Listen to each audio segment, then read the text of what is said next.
Hi students, welcome back to first code YouTube channel. आज इस video में हम लोग पढ़ेंगे स्विच स्टेटमेंट के बारे में।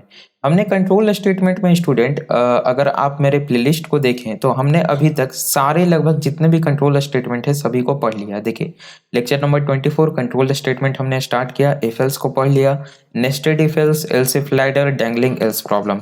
यहाँ पे आपका जो सिलेक्शन स्टेटमेंट था वो एंड हो गया था, स्विच बच गया था। इटरेटिव स्टेटमेंट की बात करें तो दो वीडियो में हमने इटरेटिव स्टेटमेंट को खत्म कर रखा है, और जंप स्टेटमेंट जो आपका ब्रेक, कंटिन्यू और गो टू है, इसको भी हमने एक वीडियो में एंड कर रखा है।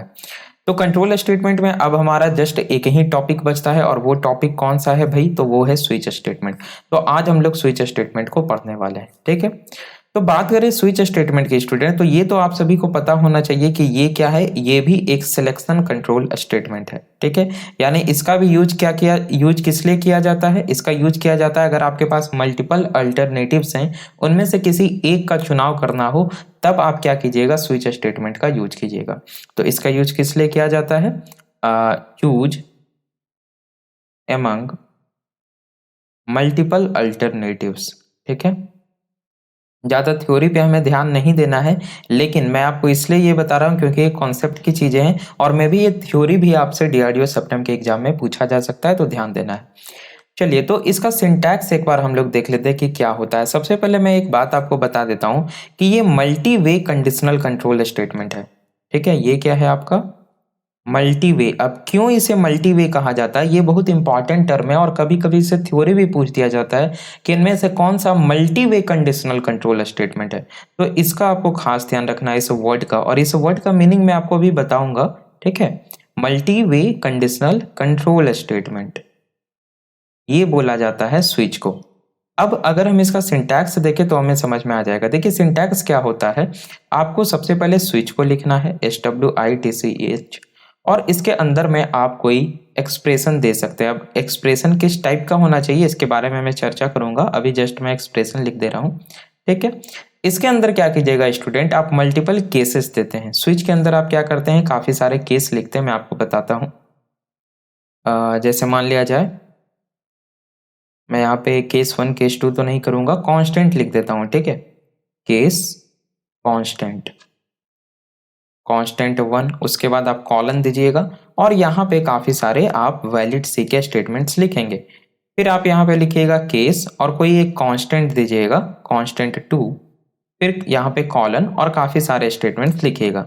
इसी प्रकार से स्टूडेंट्स डॉट डॉट डॉट आप लिखिएगा केस कांस्टेंट n, आप कितने भी कांस्टेंट दे सकते हैं, और उसके बाद कुछ स्टेटमेंट लिखिएगा। इसके बाद आप डिफॉल्ट भी दे सकते हैं, अभी इसके बारे में हम लोग चर्चा करेंगे, घबराना नहीं है, और कुछ स्टेटमेंट लिखिएगा, यहाँ पे आपका स्विच एंड हो जाएगा। तो सिंटैक्स कुछ इस प्रकार का होता है स्विच स्टेटमेंट का। अब यहाँ पे समझना क्या क्या है, तो सबसे पहले तो आप ये समझ लीजिए कि ये जो आपका स्विच है और केस और डिफॉल्ट, ये तीनों क्या है? ये तीनों कीवर्ड है। हम लोग कीवर्ड ऑलरेडी पढ़ चुके हैं, तो मैं आपको बता देता हूं।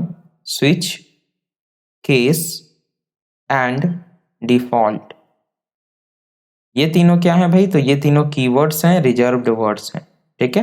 चलिए नाउ, अब अगर बात करें स्टूडेंट की फ्लो कंट्रोल इसका क्या होगा, या फ्लो कंट्रोल के पहले हम लोग देख लेते हैं कि आखिर ये एक्सप्रेशन, ये कांस्टेंट, ये क्या है।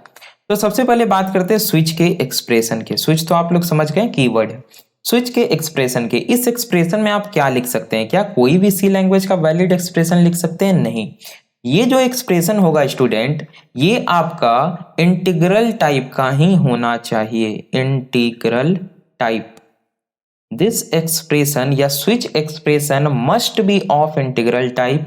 ये एकदम आप लोग याद रखिए, गांठ बांध लीजिए, ठीक है। कि यहाँ पे आप कोई भी एक्सप्रेशन लिखिएगा तो वो इंटीग्रल टाइप का ही होना चाहिए। अगर मान लीजिए आप कोई वेरिएबल भी दे रहे हैं तो वो इंटीग्रल टाइप का ही होना चाहिए। तो इंटीग्रल टाइप बोलने से क्या मतलब है? इंटीग्रल टाइप यानी जो भी एक्सप्रेशन होगा ना, देखिए हम लोग ऑलरेडी पढ़ चुके हैं कि इंटीग्रल टाइप, फ्लोटिंग पॉइंट, इन सभी चीजों के बारे में। तो इंटीग्रल टाइप कहने का सीधा सा मतलब है कि ये या तो कैर टाइप का हो सकता है ना, या तो ये जो आपका एक्सप्रेशन है ये आपका बाइट भी हो सकता है, ये आपका इंट हो सकता है, ये आपका लॉन्ग हो सकता है ना। कैर, बाइट, इंट, लॉन्ग, ये सभी यहाँ पे इस टाइप के एक्सप्रेशन यहाँ पे हो सकते हैं, इस टाइप के कहने का क्या मतलब है कि इस एक्सप्रेशन का जो आउटपुट आएगा वो या तो कैर टाइप का होना चाहिए या बाइट या इंट या लॉन्ग। आ रही है मेरी बात समझ में? तो ये इंटीग्रल टाइप का होना चाहिए। तो यहां तक तो आप लोग समझ गए। नेक्स्ट यहाँ पे अगर आप ध्यान दें तो हर एक केस के साथ में, केस क्या है भाई, तो केस तो एक कीवर्ड है ये पता है। हर एक केस के साथ में एक कांस्टेंट लगा हुआ है। तो ये कांस्टेंट क्या है इसके बारे में बात कर लेते हैं। तो ये जो कांस्टेंट है स्टूडेंट, ये या तो आपका कैरेक्टर कांस्टेंट होना चाहिए, कैरेक्टर कांस्टेंट, या ये आपका इंटीजर कांस्टेंट होना चाहिए, इंटीजर कांस्टेंट। अगर आप यहाँ पे फ्लोटिंग पॉइंट या यहाँ पे स्ट्रिंग लिटरल्स देने की कोशिश करते हैं, प्रयास करते हैं, तो यहाँ पे आपको कंपाइल टाइम एरर देखने को मिलेगा। ठीक है, समझ गए आप लोग। डिफॉल्ट क्या है भाई, डिफॉल्ट एक केस है। तो यहां तक आप लोग सिंटैक्स को समझ चुके हैं कि किस प्रकार से हमें लिखना है। अब बात करते हैं फ्लो कंट्रोल की, यानी कि फ्लो ऑफ एग्जीक्यूशन हमारे प्रोग्राम का क्या होगा जब स्विच केस स्टेटमेंट को हम लिखेंगे। तो सबसे पहले स्टूडेंट, स्विच के अंदर में जो आपने एक्सप्रेशन लिखा है ये एक्सप्रेशन आपका इवेल्युएट होगा। अगर आपने कोई मान लिया जाए एक्सप्रेशन लिखा है तो वो इवेल्युएट होगा। अगर कोई वेरिएबल दिया है तो वेरिएबल का वैल्यू आएगा और वो वैल्यू चेक होगा कि क्या वो इंटीग्रल टाइप या का है या नहीं है। अगर इंटीग्रल टाइप का नहीं है तो आपको यहीं पे एरर मिल जाएगा। अगर इंटीग्रल टाइप का वो है, उसके बाद जो भी वो उसका वैल्यू आएगा ना, वो वैल्यू हर एक केस के साथ मैच होगा। जिस भी केस के साथ मैच हो जाएगा उस केस का स्टेटमेंट पूरा का पूरा आपका एग्जीक्यूट हो जाएगा। यानी कहने का मतलब है कि अगर मान लिया जाए कांस्टेंट 2 मैच हो गया तो इसके बाद से जितने भी स्टेटमेंट हैं वो आपके एग्जीक्यूट होने स्टार्ट हो जाएंगे। कैसे, ये हम लोग समझेंगे एग्जाम्पल से। तो मैं यहाँ पे एक सिंपल सा एग्जाम्पल ले लेता हूँ स्विच केस के लिए, उसके बाद मैं आपको समझाता हूँ। जैसे मान लिया जाए यहाँ पे हमने लिखा है स्विच, और यहाँ पे कोई एक केस ले लेते हैं, या मान लिया जाए आई ले लेते हैं। आई एक वेरिएबल है जिसको हम लोग यहाँ पे इनिशियलाइज करेंगे बाद में, स्विच आई।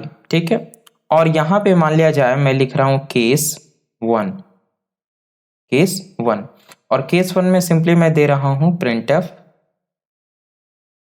प्रिंटफ %d आई, यानी कि आई के वैल्यू को प्रिंट कर दो। उसके बाद मैं दे रहा हूं मान लिया जाए, या प्रिंटफ आई का वैल्यू को ना प्रिंट करके, मैं जो आपको समझाना चाह रहा हूं ना वो आपको ध्यान देना है। यहां पे मैं मान लिया जाए लिख दे रहा हूं केस 1, ये केस 1 को प्रिंट करा दो। अब इसके नीचे मैंने लिख दिया केस 2, ठीक है, प्रिंटफ केस 2। तो ये डबल कोट्स के अंदर में जो भी होता है एज इट इज ये प्रिंट हो जाता है। उसके बाद मैंने मान लिया जाए लिख दिया केस 5 और प्रिंटफ केस 5। डिफॉल्ट भी दे देते हैं, अगर कुछ ना हो तो डिफॉल्ट, डिफॉल्ट में क्या होगा, प्रिंट सिंपली कर दो डिफॉल्ट। ठीक है, प्रिंटफ डिफॉल्ट, और यहाँ पे आपका स्विच एंड हो गया। तो मान लिया जाए हम आई के डिफरेंट वैल्यूज के लिए इसका फ्लो ऑफ एग्जीक्यूशन को चेक करेंगे। ठीक है, तो यहाँ से मैं आई को हटा लेता हूँ। फर्स्टली मान लेते हैं हम लोग कि आई का वैल्यू जो है, आई का वैल्यू अगर 5 है, ठीक है, या आई का वैल्यू मान लिया जाए 6 है। सबसे पहले तो ये समझिए कि आई के वैल्यू अगर हम 6 लेते हैं तो सबसे पहले होगा क्या कि यहाँ पे हमने जो भी एक्सप्रेशन दिया है इसका वैल्यू आएगा। तो वैल्यू आ गया यहाँ पे 6। अब जो भी यहाँ पे वैल्यू आया है उस वैल्यू के साथ हर एक केस को मैच किया जाएगा। तो सबसे पहले आपका फ्लो कंट्रोल केस 1 पे आएगा और यहाँ पे इस कांस्टेंट को मैच करेगा। तो यहाँ तो 1 है लेकिन वैल्यू प्रोवाइड किया 6, तो ये मिसमैच हो गया। नेक्स्ट केस पे जाएगा, यहाँ पे कांस्टेंट है 2 लेकिन हमने प्रोवाइड किया 6, ये भी मिसमैच हो गया। फिर नेक्स्ट केस पे जाएगा, यहाँ पे कांस्टेंट क्या है 5 है, हमने प्रोवाइड किया 6, ये भी मिसमैच हो जाएगा। जब सारे केस मिसमैच हो जाते हैं तो लास्ट में स्टूडेंट जो डिफॉल्ट केस आपका होता है वो एग्जीक्यूट होता है। ठीक है, तो डिफॉल्ट में हमने क्या लिखा है, प्रिंटफ, सिंपली डिफॉल्ट को प्रिंट करा रहे हैं। तो अगर हम आई की वैल्यू 6 लेते हैं तो हमारा आउटपुट क्या आ जाएगा, डिफॉल्ट आ जाएगा। आउटपुट क्या आएगा हमारा, डिफॉल्ट आ जाएगा। यहां तक तो कोई प्रॉब्लम आई होप आपको नहीं होनी चाहिए। ठीक है, चलिए, तो आई के और डिफरेंट वैल्यूज के लिए हम लोग चेक करते हैं जिससे आपका जो भी कॉन्सेप्ट है वो क्लियर हो जाएगा पूरा। ठीक है, जैसे मान लिया जाए मैं आई का वैल्यू अब 2 ले लेता हूँ। ठीक है, आई का वैल्यू मैं 2 ले लेता हूँ। ऐसा ही क्वेश्चन आपसे एग्जाम में पूछा जाएगा। आप सोच रहे होंगे कि इसमें कौन सी बड़ी बात है, तो आप वीडियो को पॉज कीजिए, ठीक है, वीडियो को 2 सेकंड के लिए पॉज कीजिए और बताइए कि i=2 के लिए इसका आउटपुट क्या होगा। तो 2 1, आई होप आप लोग सोच लिए होंगे, ठीक है। कई सारे लोग सोच रहे होंगे कि i=2 के लिए इसका जो आउटपुट होगा वो केस 2 होगा। नहीं, ऐसा नहीं होगा। क्यों नहीं होगा, यहाँ पे थोड़ा सा लोचा है। वो क्या है उसे हम लोग समझते हैं। तो देखिए i का वैल्यू जब 2 हो जाएगा, यानी कि जब ये स्विच के अंदर आएगा तो इस एक्सप्रेशन की वैल्यू क्या हो जाएगी, 2। तो अब जितने भी केस हैं इस स्विच के अंदर में, जितने भी केस हैं, हर एक केस का जो भी कांस्टेंट वैल्यू है उसके साथ ये एक्सप्रेशन का वैल्यू मैच होगा। तो ये है हमारा 2। सबसे पहले कांस्टेंट इसने देखा 1 है, मिसमैच हो गया।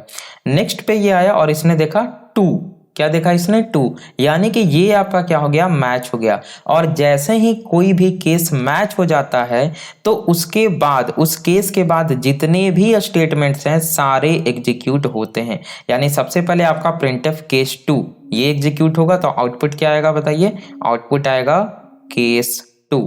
उसके बाद का नेक्स्ट स्टेटमेंट क्या है, प्रिंटफ केस 5, तो उसके बाद क्या प्रिंट हो जाएगा, केस 5। उसके बाद नेक्स्ट स्टेटमेंट क्या है, प्रिंटफ डिफॉल्ट, तो यहां पे क्या प्रिंट हो जाएगा, डिफॉल्ट। ये बहुत इंपॉर्टेंट है, इसको आपको ध्यान में रखना है, ठीक है। अब ये कैसे हुआ, तो एक पॉइंट बस आपको ध्यान में रखना है कि जब भी कोई भी केस मैच हो जाता है, ठीक है, जब भी कोई भी केस मैच हो जाता है तो उस केस से लेकर के जितने भी उसके नीचे स्टेटमेंट्स हैं सारे एक लगातार में एग्जीक्यूट हो जाएंगे। इसको बोला जाता है, इस कॉन्सेप्ट को बोला जाता है, इस कॉन्सेप्ट को बोला जाता है falling falling falling through switch बोला जाता है ना, फॉलिंग थ्रू स्विच या फॉलिंग इनटू स्विच, कुछ इस प्रकार का कॉन्सेप्ट है, इसे बोला जाता है। देखिए फॉलिंग थ्रू स्विच क्या बोला जाता है, फॉलिंग थ्रू केसेस बोला जाता है सरल, ठीक है, फॉलिंग थ्रू केसेस, इसको थोड़ा सा आपको ध्यान में रखना है।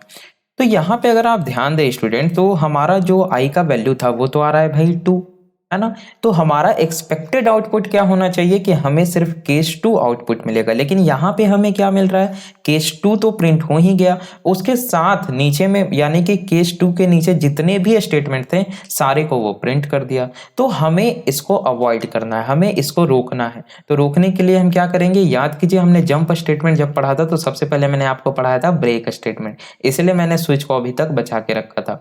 तो ब्रेक स्टेटमेंट में हमने क्या पढ़ा था कि इसका यूज किया जाता है लूप में और स्विच स्टेटमेंट में, है ना। ब्रेक का यूज किया जाता है लूप में और स्विच स्टेटमेंट में। क्यों यूज किया जाता है, स्विच को या लूप को टर्मिनेट करने के लिए। आ रही है मेरी बात समझ में। तो हम यहां पे क्या करेंगे, हर एक केस के बाद में ब्रेक कीवर्ड का यूज करेंगे या ब्रेक स्टेटमेंट का यूज करेंगे। तो इस सेम कोड को अगर मैं यूजिंग ब्रेक लिखूं तो देखिए मैं आपको बताता हूं, सेम कोड यूजिंग ब्रेक।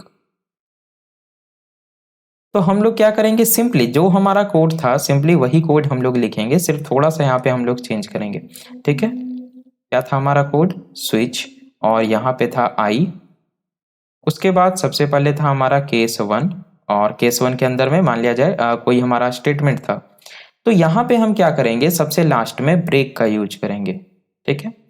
इसके बाद था हमारा केस 2, यहाँ पे एक स्टेटमेंट था, इसके बाद हम ब्रेक का यूज करेंगे, ठीक है। इसके बाद था हमारा केस 1, केस 2 और केस 5 था, है ना।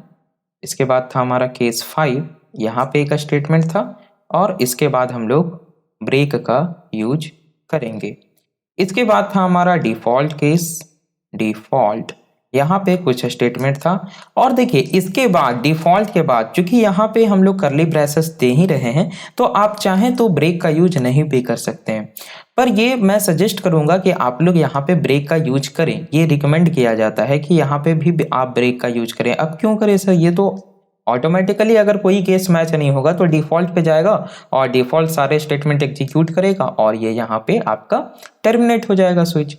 तो ठीक है, आप अगर यहाँ पे ब्रेक का यूज नहीं करते हैं तो भी कोई दिक्कत नहीं है। लेकिन मान लिया जाए कल को हमें फ्यूचर में इसके नीचे कोई और केसेस भी ऐड करने हो, लाइक मान लिया जाए कल को फ्यूचर में मुझे यहाँ पे इस करली ब्रेसेस को हटाकर, जैसे यहाँ पे केस 4 और केस 5 नहीं है, मान लिया जाए मुझे केस 4 भी ऐड करने हो, ठीक है, और मान लिया जाए मुझे केस 5 भी ऐड करने हो, वैसे स्थिति में अगर मान लिया जाए कोई केस मैच नहीं होता है तो डिफॉल्ट पे जाएगा और उसके बाद इसके नीचे के सारे एग्जीक्यूट हो जाएंगे, है ना। तो इस चीज को अवॉइड करने के लिए ये सजेस्ट किया जाता है कि हर एक केस में इवन डिफॉल्ट में भी आप क्या करें, ब्रेक का यूज करें। अब ब्रेक का यूज करने से क्या हुआ, जो हमारा ये प्रॉब्लम आ रहा था फॉलिंग थ्रू केसेस का, ये हमारा कंप्लीटली एंड हो गया। जैसे मान लिया जाए अब हमारे पास अगर आई का वैल्यू 2 हो जाता है तो यहाँ पे आई का वैल्यू सबसे पहले 2 हो जाएगा, उसके बाद हर एक केस के कांस्टेंट के साथ मैच होगा, यहाँ पे 1 यहाँ पे 2। तो जैसे ही मैच हो गया यहाँ पे जो भी हमारा स्टेटमेंट होगा, कौन सा स्टेटमेंट था, प्रिंटफ केस 2 था, आप देख सकते हैं प्रिंटफ केस 2। तो यहाँ पे मान लिया जाए अगर प्रिंटफ केस 2 लिखा हुआ है तो आउटपुट क्या आ जाएगा, हमारा आउटपुट आ जाएगा केस 2। और उसके बाद चूंकि ब्रेक मिल रहा है तो जैसे ही ब्रेक स्टेटमेंट अगर होता है, हम लोग पढ़ चुके हैं ब्रेक स्टेटमेंट के बारे में, ये इमीडिएट एग्जिट कर जाता है ना, इमीडिएट ये स्विच स्टेटमेंट को या किसी भी लूप को टर्मिनेट कर देता है। तो ये ब्रेक जैसे ही अगर होगा तो हमारा प्रोग्राम का कंट्रोल फ्लो आ जाएगा नेक्स्ट स्टेटमेंट आफ्टर स्विच, यानी कि स्विच के बाद जो भी स्टेटमेंट होंगे वो आपके अकर होंगे, ठीक है, वो एग्जीक्यूट होंगे। आई होप आप लोग मेरी बात को समझ गए होंगे। अब यहाँ पे दो तीन बातें और हैं स्विच में, वो भी मैं बता देना चाहता हूँ। देखिए कई सारे लोगों को लगता है कि जैसे ये असेंडिंग डिसेंडिंग ऑर्डर वाला, जैसे केस 2 को पहले नहीं लिख सकते हैं या केस 1 को बाद में नहीं लिख सकते, ऐसा कुछ नहीं है। आप किसी भी केस को कभी भी लिख सकते हैं, इवन आप डिफॉल्ट को फर्स्ट में भी लिख सकते हैं, ठीक है। तो मैं एक दो एग्जाम्पल आपको करा देता हूँ जिससे आपकी वो सारी जो भ्रम है ना वो क्लियर हो जाए। तो मैं एग्जाम्पल ले लेता हूँ। जैसे आप कुछ इस प्रकार से लिख सकते हैं, ठीक है, स्विच यहाँ पे कोई आपका एक्सप्रेशन होगा और आप चाहें तो सबसे पहले डिफॉल्ट को ही लिख दें, ठीक है। यहाँ पे कुछ स्टेटमेंट है, आपने ब्रेक लगा दिया। आप चाहें तो पहले केस 6 को लिख सकते हैं, फिर आपने ब्रेक लगा दिया, ठीक है। उसके बाद आप चाहें तो केस 1 केस 2 यानी कि किसी भी ऑर्डर में आप लिख सकते हैं। इसके बाद आपने ब्रेक लिखा, ठीक है। तो इसका मतलब हम क्या समझे, इसका मतलब क्या समझे कि ये जो हमारे केसेस हैं, ये केसेस हैं, ये किसी भी ऑर्डर में हो सकते हैं। Any order can be in any order. आ रही है मेरी बात समझ में? चलिए, एक तो ये पॉइंट क्लियर हो गया। हाँ, दूसरा पॉइंट क्या है, मैंने आपको क्या बताया था कि ये जो कांस्टेंट है केस के, जो भी सारे कांस्टेंट है, ये या तो कैर कांस्टेंट होने चाहिए या इंटीजर कांस्टेंट होने चाहिए, ठीक है। तो यहाँ पे आप वेरिएबल का यूज नहीं कर सकते हैं, ये ध्यान देना है। अगर कहीं पे लिखा हुआ मिलता है आपको केस एक्स, ठीक है, केस वाई, कुछ इस प्रकार से, और ऊपर में इवन एक्स का वैल्यू को इनिशियलाइज कर भी दिया गया है, एक्स इक्वस 1 है ना, वाई इक्वस 2, कुछ इस प्रकार से, फिर भी ये आपका रॉन्ग है, ये आपका गलत हो जाएगा, ठीक है। तो यहाँ पे आपको वेरिएबल का यूज नहीं करना है, ओके। हाँ, आप तब यूज कर सकते हैं जब मान लिया जाए आपने मैक्रो डिफाइन कर दिया या आपने कोई कांस्टेंट डिक्लेयर कर लिया, उस समय आप कर सकते हैं यूज। लेकिन ये सजेस्ट किया जाएगा कि आप यहाँ पे डायरेक्टली क्या करें, कैरेक्टर कांस्टेंट या इंटीजर कांस्टेंट का यूज करें। आई होप आप लोग समझ गए होंगे। चलिए एक कैरेक्टर का यूज करके हम लोग देख लेते हैं, एक एग्जाम्पल ले लेते हैं, ठीक है। एग्जाम्पल 3 में लेता हूँ, एग्जाम्पल 3। यहाँ पे मान लिया जाए हमारे पास कोई एक कैर वेरिएबल है, कैर सी, कैर सी एच। सी एच में हम लोग बाद में वैल्यू देंगे, मैं यहाँ पे सिर्फ कोड लिखूंगा, पूरा का पूरा प्रोग्राम नहीं लिखूंगा। और एग्जाम में भी आपसे कोड ही पूछा जाएगा, कोड दिया जाएगा, उसका आउटपुट पूछा जाएगा, ठीक है। तो कैर सी एच में लिखता हूँ और यहाँ पे स्विच में मैं सी एच प्रोवाइड कर देता हूँ, सी एच। और उसके बाद इस केस में मान लिया जाए मैं लिखता हूँ ए, केस ए। जब केस ए हो तो प्रिंट करा दो प्रिंट एफ 65, ठीक है। क्या प्रिंट करा दो, या इस प्रकार से कर सकते हैं कि print percent D M percent नहीं, ये तो स्टोरेज के लिए यूज किया जाता है ना। यहाँ पे क्या करो तुम, सी एच को इंटीजर फॉर्म में प्रिंट करा दो, ये सही रहेगा ना। हाँ, इसके बाद मान लिया जाए हम लिखते हैं केस बी, और ब्रेक हमें लिखना है, ब्रेक लिखना जरूरी है। देखिए एक और कॉन्सेप्ट मेरे दिमाग में आ गया, वो मैं आपको जस्ट इसके बाद बताऊंगा, ठीक है। और इसी प्रोग्राम में वो लागू होगा, लेकिन मैं इस प्रोग्राम को एग्जीक्यूट कराने के बाद आपको वो बताऊंगा। फिर मैं लिखता हूँ केस बी, और यहाँ पे भी क्या करो, अगर केस बी हो जाता है तो इसके इंटीजर वैल्यू को प्रिंट करा दो और ब्रेक कर दो। बस 2 ही केस अभी मैं लिखता हूँ और यहाँ पे मैं एक डिफ़ॉल्ट दे देता हूँ। देखिए ये जो डिफ़ॉल्ट है ये आपका ऑप्शनल है, ठीक है, मैं लिख दे रहा हूँ। डिफ़ॉल्ट के अंदर मान लिया जाए मैं प्रिंट करा रहा हूँ, printf default case, default case, चलिए हो गया। और यहाँ पे आप ब्रेक नहीं भी दे सकते हैं, कोई इशू यहाँ पे नहीं है। अब आपसे क्वेश्चन पूछा जाएगा, ये कोड दे दिया जाएगा और आपसे क्वेश्चन पूछा जाएगा कि अगर ch की वैल्यू, अगर ch की वैल्यू मान लिया जाए 65 है तो आउटपुट क्या होगा। और ये मेरी बात समझ में, अगर ch की वैल्यू 65 है तो आउटपुट क्या होगा।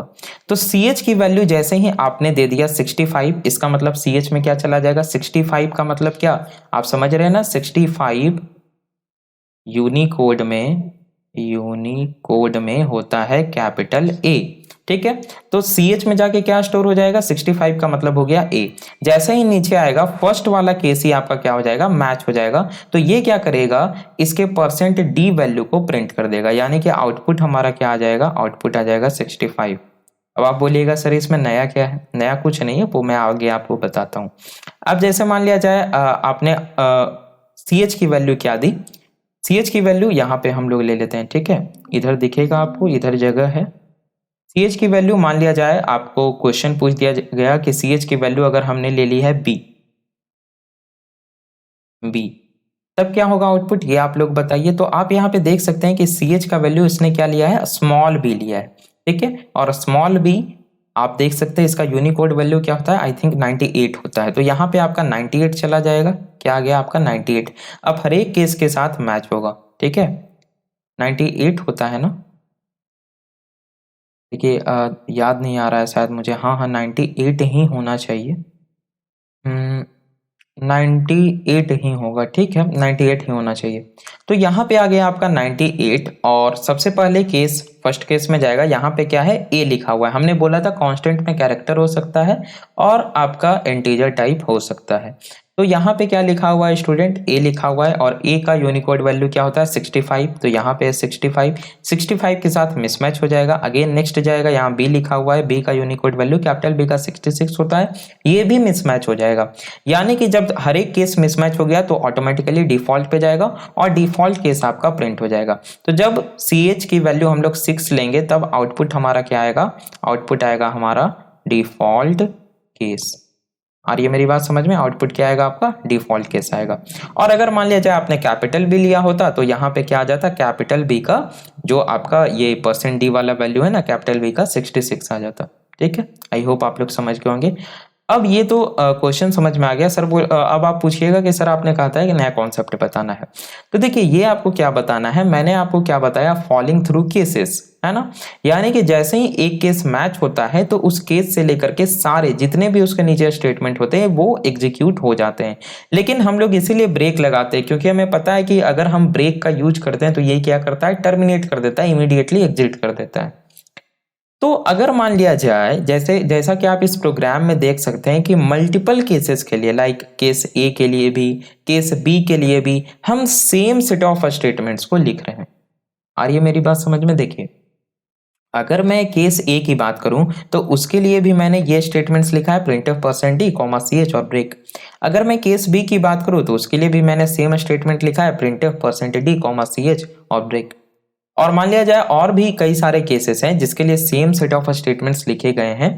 तो क्या मैं केस लेवल में एक साथ 2 कांस्टेंट दे सकता हूं, इसका मतलब क्या मैं इस प्रकार से लिख सकता हूं, मैं यहाँ पे नोट दे देता हूं, काफी इंपॉर्टेंट पॉइंट है ये, ठीक है। देखिए एग्जाम में आपसे यही चीजें पूछे जाएंगे, ऐसा नहीं है कि आपने जस्ट ऊपर ऊपर पढ़ लिया है और आपको आ गया है समझ में। आपको कोर कॉन्सेप्ट आना चाहिए, जो डीप कॉन्सेप्ट है हर एक टर्म का, हर एक सिंटैक्स आपको बढ़िया से आना चाहिए। और एमसीक्यू जब आपको कराया जाएगा तो वहां पे आपका सारा कॉन्सेप्ट ही काम आएगा।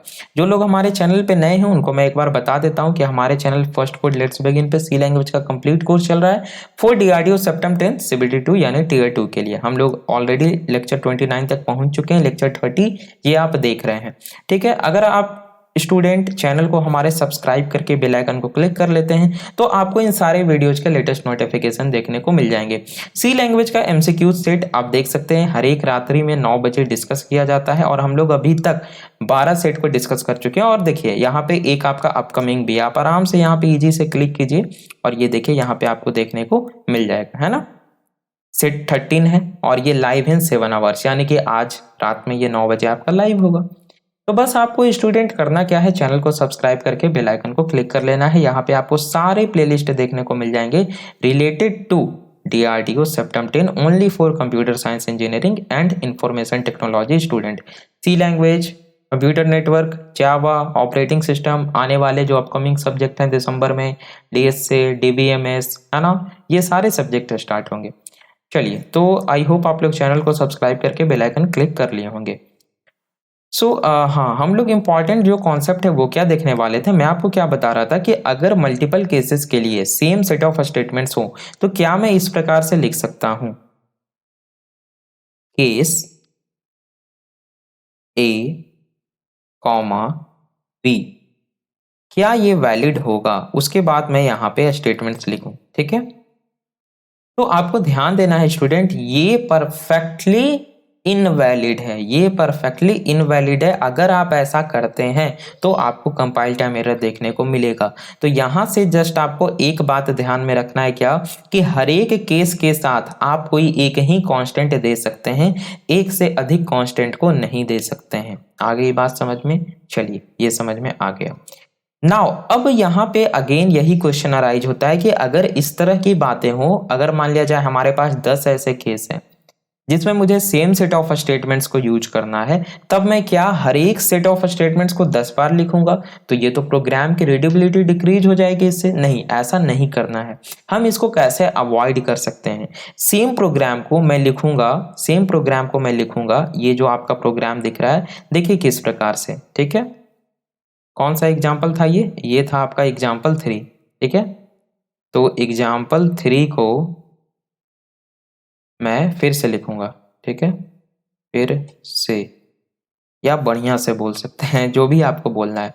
तो देखिए यहाँ पे मैं करूंगा क्या, सिंपली कि लिखूंगा स्विच और यहाँ पे हम लोग ले रहे थे CH, उसके बाद हमारा था केस A, ठीक है।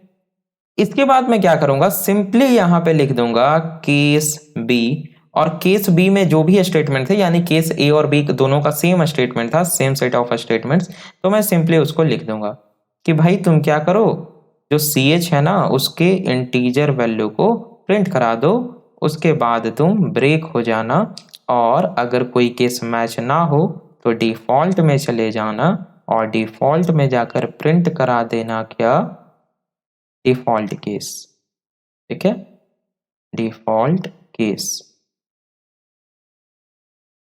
क्या ये वैलिड है? बिल्कुल, ये आपका परफेक्टली वैलिड है, आप इस प्रकार से लिख सकते हैं। तो अगर मान लिया जाए आपने CH का वैल्यू दिया A, ठीक है, CH का वैल्यू अगर आप A देते हैं तो ये वाला केस आपका मैच हो जाएगा। और मैंने क्या बताया कि जैसे ही कोई केस मैच होता है तो उस केस से लेकर के, यानी कि उस केस का जो स्टेटमेंट और उसके बाद जितने भी स्टेटमेंट है सारे सिक्वेंशियली एग्जीक्यूट होते हैं। तो इस केस में कोई भी स्टेटमेंट नहीं है, यानी कि ये क्या करेगा, जस्ट इसके नीचे वाले स्टेटमेंट पे जाएगा और यहां से ये एग्जीक्यूट होना स्टार्ट हो जाएगा, ठीक है। और अगर मान लिया जाए केस B आपका मैच हो जाता है, तब तो फिर आपका ये एग्जीक्यूट होगा ही होगा।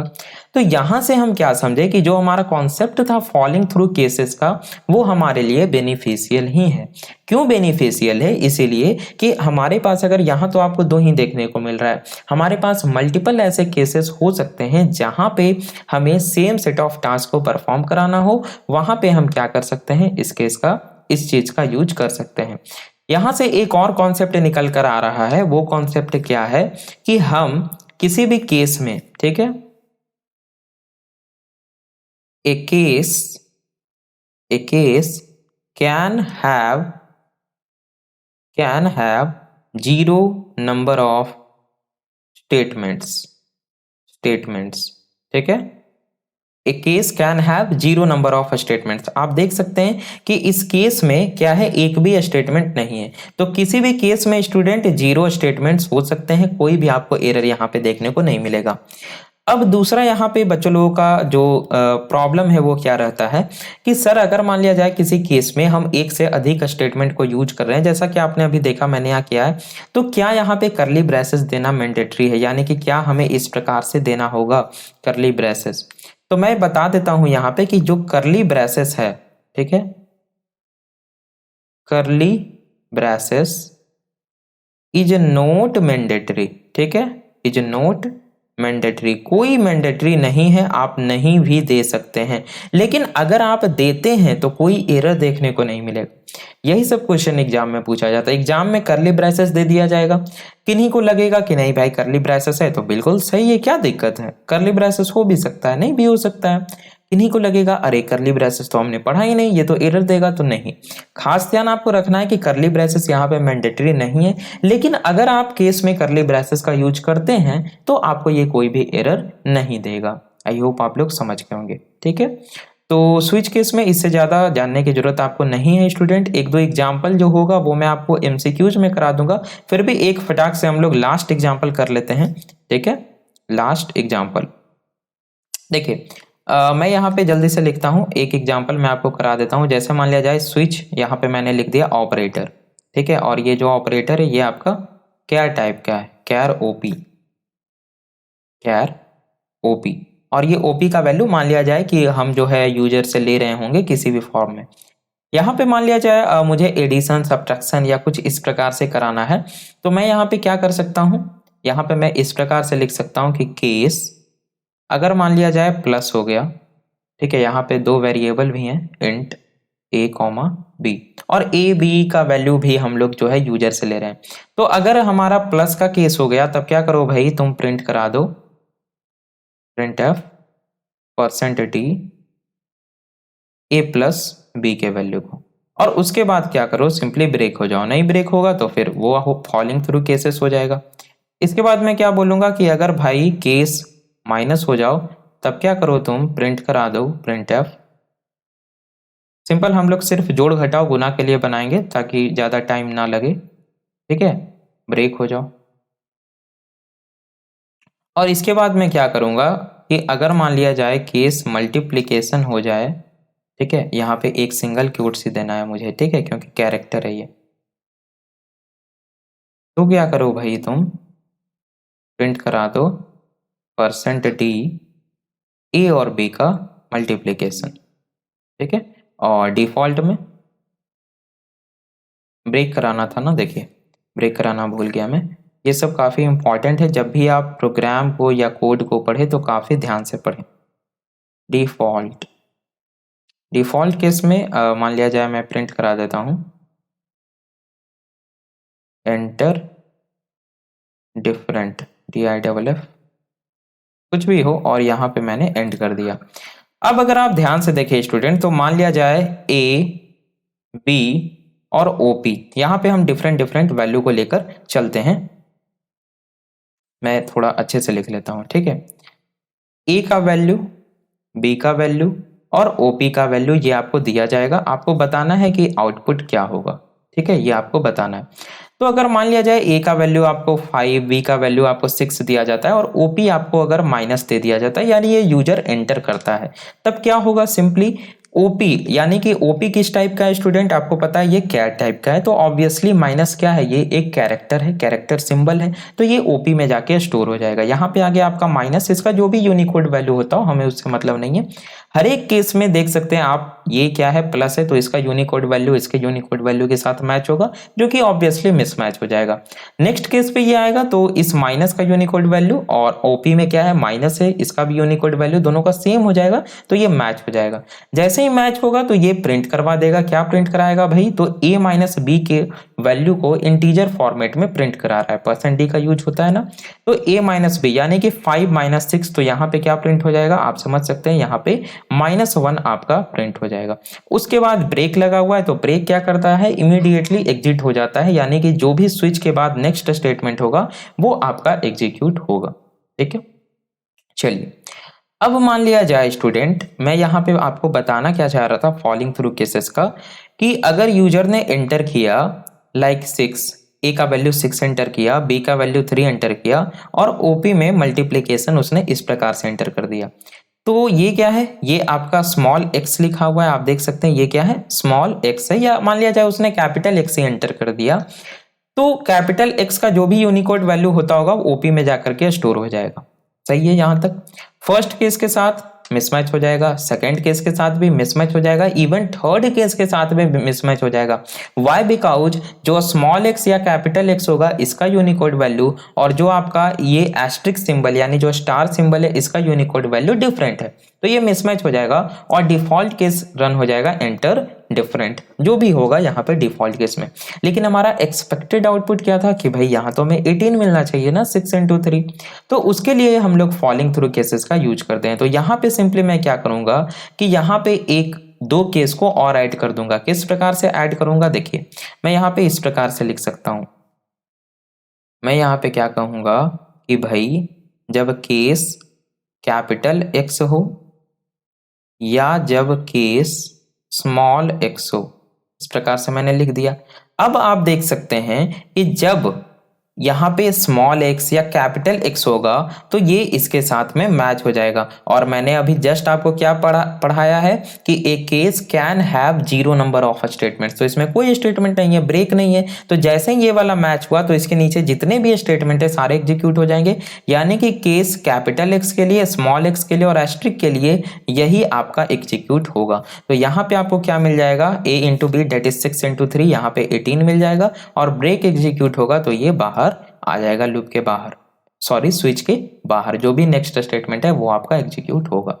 ठीक है, तो आई होप स्टूडेंट आपको स्विच समझ में आ गया होगा। और इसके अलावे तो और क्या कुछ पॉइंट है स्विच में, क्या क्या पढ़ा दिया मैंने अभी तक, ज़्यादा लंबा लेक्चर नहीं गया ना, नहीं 30 मिनट का लगभग है, तो लगभग सारी चीज़ें तो मैंने बता दी है। हाँ देखिए एक एक एक कॉन्सेप्ट और बच रहा है आपका, ये क्या है स्टूडेंट कि अभी हमने जस्ट देखा कि जो आपके केस हैं, ठीक है, हर एक केस के साथ में हम क्या कर सकते हैं, एक ही कांस्टेंट को दे सकते हैं, दो कांस्टेंट को नहीं दे सकते हैं। दूसरा केस यहाँ पे क्या आ सकता है कि क्या दो केस सेम कांस्टेंट को लेकर हो सकते हैं, मीन्स क्या कुछ इस प्रकार से हो सकता है। यहाँ पे एक एग्जाम्पल हम लोग और ले लेते हैं। क्या इस प्रकार से हो सकता है कि एक स्विच हो, कुछ एक्सप्रेशन है और मान लिया जाए केस 2 लिखा हुआ है, इसके अंदर कुछ स्टेटमेंट है, केस 3 लिखा हुआ है, इसके अंदर कुछ स्टेटमेंट है, और अगेन केस 2 लिखा हुआ है, इसके अंदर कुछ स्टेटमेंट है। क्या इस प्रकार का कंडीशन हो सकता है? और अगर हो सकता है तो जब एक्सप्रेशन का वैल्यू 2 आएगा तो उस कंडीशन में ये वाला एग्जीक्यूट होगा या ये वाला एग्जीक्यूट होगा। तो ऑब्वियस सी बात है यहाँ पे एम्बिग्युइटी आ जाएगी कंपाइलर को, तो ये यहाँ पे आपको कंपाइल टाइम एरर देगा। इसका सिंपल सा मतलब है कि आप इस प्रकार से नहीं कर सकते हैं, दो केस आपका सेम कॉन्स्टेंट नहीं, दो केस में आपका सेम कॉन्स्टेंट वैल्यू नहीं हो सकता है। ठीक है, मल्टीपल केसेस या मोर देन वन केस हम लोग और अच्छे से लिखते हैं। Each case should have unique value. अब आपको समझ में आ जाएगा, each case should have unique value, यानी हर एक केस का यूनिक वैल्यू होना चाहिए। चलिए, तो और स्विच में क्या बचा हुआ है, हाँ देखिए चूंकि अभी जस्ट हम लोग लूप पढ़े हैं तो आपको कंफ्यूजन क्या होता है, कई सारे बच्चे, चूंकि हम लोग ब्रेक भी यूज करते हैं। और उसके पहले मैं एक कॉन्सेप्ट और बता देना चाहता हूँ, यहाँ पे मैं नोट लिख देता हूँ।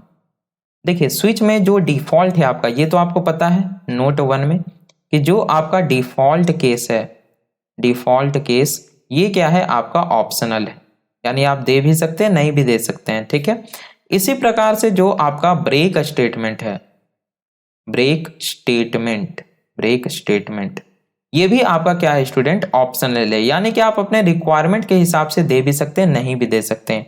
दूसरी बात यहाँ पे क्या आती है, कई सारे बच्चों को कंफ्यूजन होता है कि क्या सर अगर मैं एक केस में ब्रेक लगा दूंगा तो क्या सभी केस में ब्रेक लगाना जरूरी है? कोई जरूरी नहीं है ना, आपका जहां पे इच्छा है वहां पे ब्रेक लगाइए, जहां पे इच्छा नहीं है वहां पे नहीं लगाइए, है ना। जैसा आप देख सकते हैं कि हमने यहाँ पे प्लस के केस में ब्रेक लगाया, माइनस के केस में ब्रेक लगाया, लेकिन कैपिटल एक्स और स्मॉल एक्स के केस में ब्रेक नहीं लगाया। कोई दिक्कत नहीं है, क्योंकि हमें क्या करना था, फॉलिंग थ्रू केसेस करवाना था। यहाँ पे डिफॉल्ट में मैंने ब्रेक नहीं लगाया, क्योंकि मुझे पता है कि मैं यहाँ पे स्विच को टर्मिनेट कर रहा हूँ, एंड कर रहा हूँ। ठीक है, तो जहां पे आपकी इच्छा है वहां पे आप ब्रेक लगा सकते हैं, जहां पे इच्छा नहीं है वहां पे आप ब्रेक नहीं लगा सकते हैं। तो हाँ, अब एक और पॉइंट है क्या, कंटिन्यू का। Continue in switch. अब देखिए ये दो केस हो सकता है। अगर आप कंटिन्यू जो कीवर्ड है इसको अगर आप स्विच में लिखते हैं तो दो बातें हो सकती है। अगर आप डायरेक्टली लिखते हैं DIRECTLI, डायरेक्टली लिखते हैं तो ये आपका कंपाइल टाइम एरर देगा।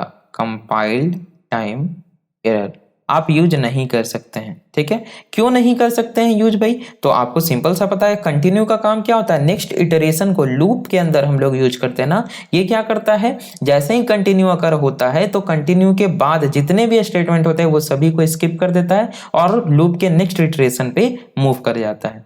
आ रही है बात समझ में? लेकिन स्विच में ऐसा थोड़े होता है। स्विच तो आपका क्या है, मल्टी वे कंडीशनल। देखिए अभी टर्म आ गया, मैंने आपको क्या बोला था स्टार्टिंग में, स्विच क्या है, मल्टी वे कंडीशनल कंट्रोल स्टेटमेंट है। मल्टी वे का क्या मतलब है कि हमारे पास काफी सारे अल्टरनेटिव्स होते हैं। ठीक है, आप यहाँ पे देख सकते हैं मल्टी वे कंडीशनल कंट्रोल स्टेटमेंट का क्या मतलब है कि हमारे पास काफी सारे अल्टरनेटिव्स है, लाइक प्लस है, माइनस है, कैपिटल एक्स, स्मॉल एक्स और एस्ट्रिक। इन सभी में हमें किसी एक को चुनना है। ठीक है, तो यहाँ पे मल्टी वे है और ये आपका कंडीशनल है। कंडीशनल क्यों, यहाँ पे एक कंडीशन दिया हुआ है, यहाँ पे एक एक्सप्रेशन दिया हुआ है। इस एक्सप्रेशन के वैल्यू के हिसाब से ही हम किसी वे में किसी एक डायरेक्शन में जाएंगे, यानी कोई एक केस आपका मैच होगा। चलिए, तो वो टर्म का मतलब आप समझ गए। अभी हम लोग बात कर रहे थे कंटिन्यू की, तो आप डायरेक्टली स्विच में कंटिन्यू को यूज नहीं कर सकते हैं। लेकिन दूसरा केस क्या हो सकता है कि मान लिया जाए कोई एक लूप है, कोई एक लूप है और लूप के अंदर में, है ना, लूप के अंदर में अगर मान लिया जाए स्विच लिखा हुआ है। ठीक है, लूप के अंदर में स्विच लिखा हुआ है और इस स्विच में अगर हम कंटिन्यू का यूज करते हैं, कंटिन्यू का यूज करते हैं तो ये परफेक्टली वैलिड है। ये आपका परफेक्टली वैलिड होगा। आ रही है बात समझ में? क्यों वैलिड होगा सर परफेक्टली? ये तो वैलिड इसीलिए होगा क्योंकि आप यहाँ पे अगर देखें तो हमने लूप के अंदर में स्विच लिखा है ना, तो जैसे ही ये कंटिन्यू आपका अकर होगा तो ये क्या करेगा, ये क्या करेगा, लूप का नेक्स्ट इटरेशन स्टार्ट कर देगा। Next iteration of the loop. आ रही है बात समझ में? तो जब भी आपको स्विच के अंदर में डायरेक्टली कहीं पे लिखा हुआ दिखे कि कंटिन्यू लिखा हुआ है तो आपको वहीं पे समझ जाना है कि प्रोग्राम एरर देगा।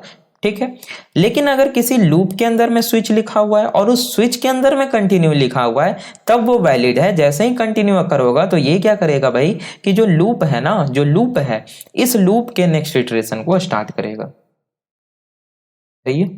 नाउ तीसरा देखिए क्या हो सकता है, ब्रेक की बात चल रही है यहाँ पे, मीन्स कंटिन्यू की बात हो गई, अब मैं ब्रेक की बात कर लेता हूं। Again note. ठीक है, देखिए एक कंडीशन क्या हो सकता है कि लूप है, कोई लूप चल रहा है हमारा, इस लूप के अंदर में स्विच लिखा हुआ है और इस स्विच में अगर हमने ब्रेक का यूज किया है, ब्रेक, तो ये जो ब्रेक होगा ये इस स्विच को ब्रेक करेगा या इस लूप को ब्रेक करेगा, यानी ये स्विच से बाहर निकलेगा या लूप से बाहर निकलेगा। तो सिंपल आपको ध्यान रखना है कि जब भी नेस्टिंग हो ना, चाहे वो लूप के अंदर स्विच हो, स्विच के अंदर कोई लूप हो, ठीक है, जब भी नेस्टिंग हो और आप ब्रेक का यूज करते हैं तो जो इनर मोस्ट होता है ना, सिर्फ वही आपका टर्मिनेट होता है। ठीक है, तो मैं यहाँ पे जस्ट एक पॉइंट लिख दूंगा कि जो भी इनर मोस्ट होगा, इनर मोस्ट जो भी हो, विल बी टर्मिनेटेड। टर्मिनेटेड।